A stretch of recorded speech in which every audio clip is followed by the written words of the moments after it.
the best treatment for that we know exists is to, do gender confirmation via hormones. And you know that doesn't affect the suicide rate. The suicide rate for trans people is very high, post-op and pre-op. Really doesn't get affected by whether or not you treat them. Well, the operation, the question one can be, misconception is why is that? Is that because they're not accepted by society and we're not more loving? Could it be underlying issues that are causing them to feel this way in the first place? Like, what is it? We don't know, and I'm sure it varies why. It's been a while since we released one of these, but we're back with a scorching new list. This time, it features Joe Rogan taking on guests who dare to bring woke ideologies onto his turf, breaking down their arguments with his signature style. Look, so all I can do is defer to the experts that I know about this, right? So the heat is nuclear, the takedowns are ruthless, and the cringe levels are off the charts.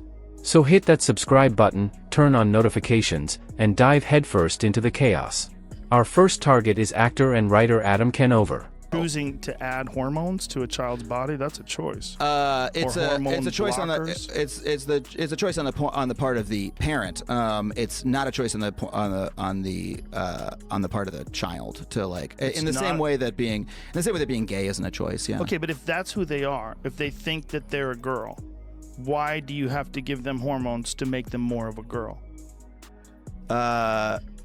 Because I'm sorry. Can you expand on the question? It's a simple question. What happens when your worldview goes on a vacation from reality? You freeze, your mind short-circuits, and you start wondering why you ever agreed to appear on that podcast in the first place. If you say that the child thinks it's a girl, so you're going to give the child hormones. Mm-hmm. If the child thinks it's a girl, let it be a girl.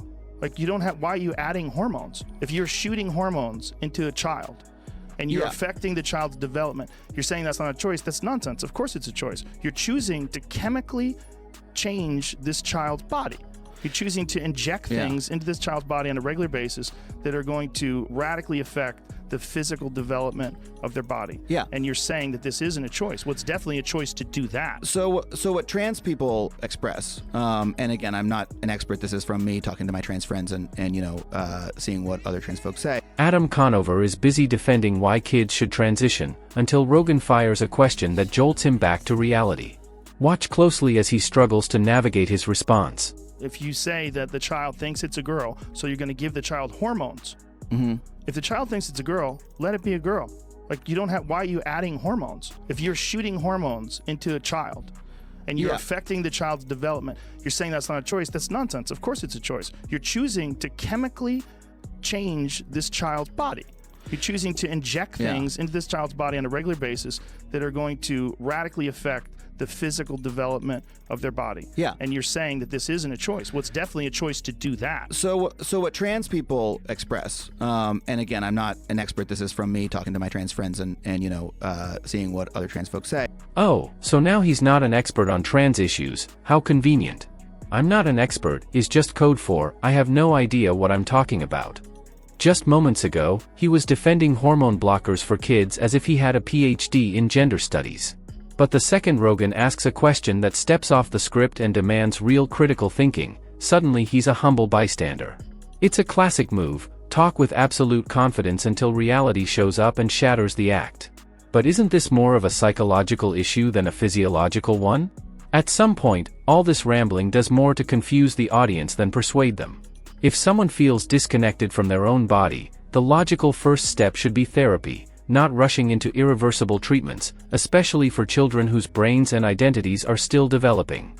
Yet in today's climate, suggesting a child see a psychologist has somehow become controversial, as if common sense is offensive and clarity has been recast as bigotry. If you say that the child thinks it's a girl, so you're going to give the child hormones. Mm-hmm. If the child thinks it's a girl, let it be a girl. Why are you adding hormones? If you're shooting hormones into a child, and you're affecting the child's development, you're saying that's not a choice. That's nonsense. Of course it's a choice. You're choosing to chemically change this child's body. You're choosing to inject things into this child's body on a regular basis that are going to radically affect the physical development of their body. Yeah. And you're saying that this isn't a choice. Well, it's definitely a choice to do that. Boom, just like that, Rogan drops another fact bomb.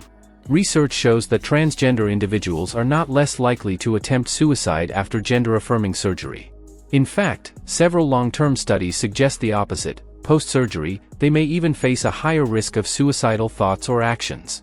The key takeaway is clear: the root of the issue isn't physiological, it's psychological, emotional, and deeply complex. At this point in the conversation, I would say, like, hey man, I just got to bone up on, on that particular, because I don't want to speak to suicide rates. My entire concern is with children. My concern is not with young adults deciding to take steps to confirm their gender identity, who they feel they really are. And that's how Adam Conover slinked away, tail between his legs, completely deflated and exposed.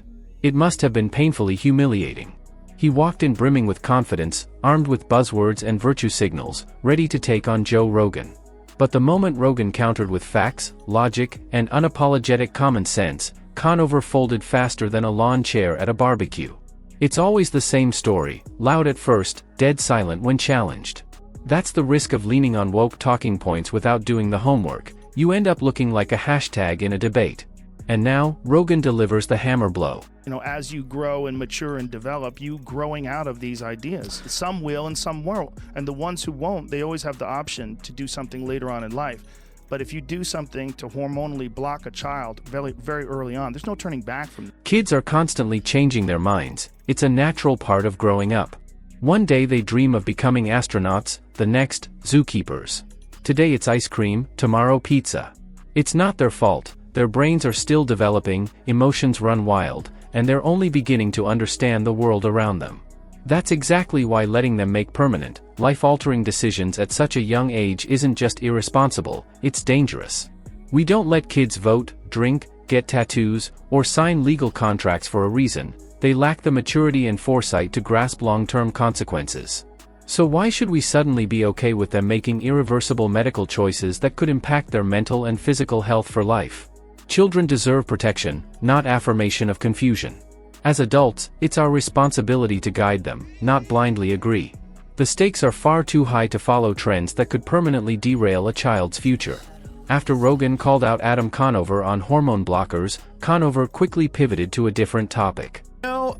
It's a good question. I think we're really going to go through like a cultural change on how we think about that, and it's morphing so quickly, you know what I mean? Mm-hmm.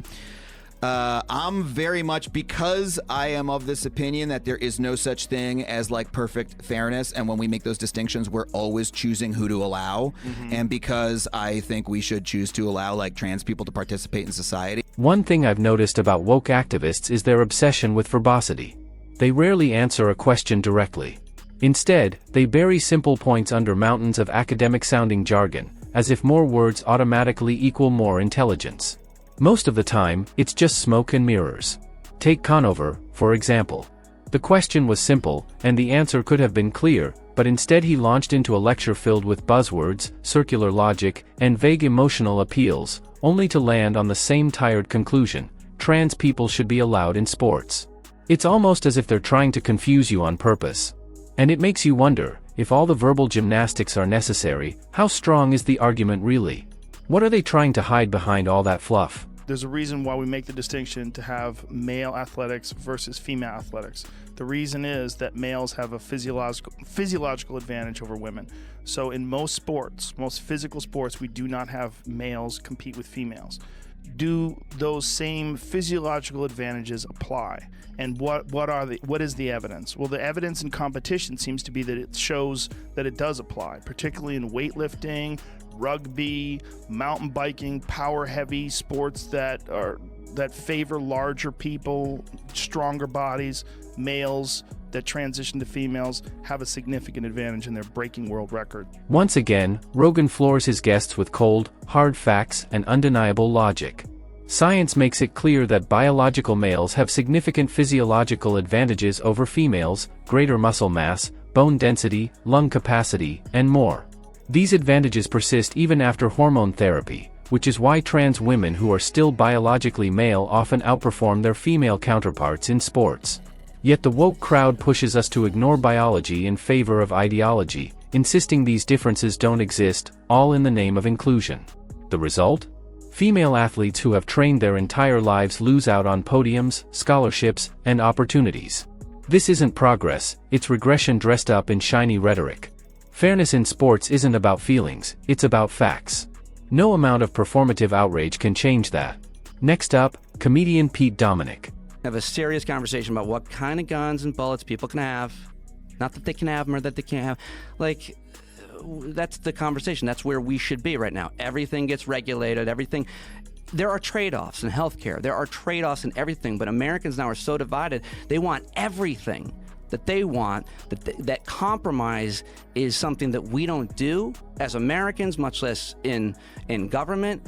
That's preposterous. Pete argues that the solution is to make guns illegal so no one can own them, a notion that sounds noble on paper but falls apart under the slightest scrutiny. The problem is, criminals don't follow laws, that's kind of their thing. Making guns illegal wouldn't make them disappear. It would simply disarm law-abiding citizens while criminals keep theirs. History proves that banning something rarely eradicates it. Drugs remain widespread despite being illegal, and prohibition didn't stop alcohol, it created a massive black market. The same would happen with firearms, ownership would go underground, making regulation, tracking, and control far more difficult. Instead of reducing crime, it would likely make it worse. Bad guys remain armed, good guys don't.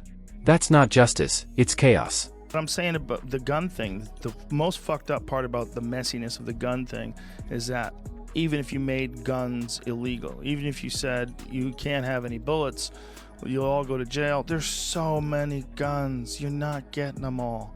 It's not possible. There's more guns than there are people, which means there's more than 30 million guns in this country alone. Rogan hits on a critical and often overlooked point. Even if the government tried to implement Pete Dominick's idea of buying back every gun, the plan would be a logistical and financial nightmare. With over 400 million privately owned firearms in the US, more guns than people, attempting even a partial buyback would cost billions, maybe trillions, and still wouldn't guarantee compliance. Many gun owners wouldn't surrender their weapons, especially those who view the Second Amendment as sacred. Others might hide them or sell them on the black market. The result? Taxpayer dollars wasted, and disarmament still out of reach. In the end, it's a feel-good idea that looks good in theory but collapses under the weight of reality. And speaking of collapse, remember which guest crumbled when Rogan exposed apparent lies? You are associating me with this, and you are attempting to get me I'm asking cancelled you to effectively. distance yourself from that. Is But actually what I'm trying to do. That's not what you're doing. I do not You see don't this as think that? propaganda. Look at the way it's phrased on your article. This sort of race science is outdated and long since debunked, especially given the strong links between Atlantis and Aryans proposed by several Nazi archaeologists. That's like a part of the headline. You want me to show you some tweets I've gotten from people that are fans of Graham Hancock No. Listen, stop. Don't do that. They're not connected to him. They're just human. Flint Dibble accused Graham Hancock of promoting white supremacist ideas and basically led the charge to cancel him. But now, surprise, Flint is backpedaling, denying he ever made the claim. That is, until Joe Rogan stepped in with the receipts. Rogan pulled up the exact moment Flint made the accusation.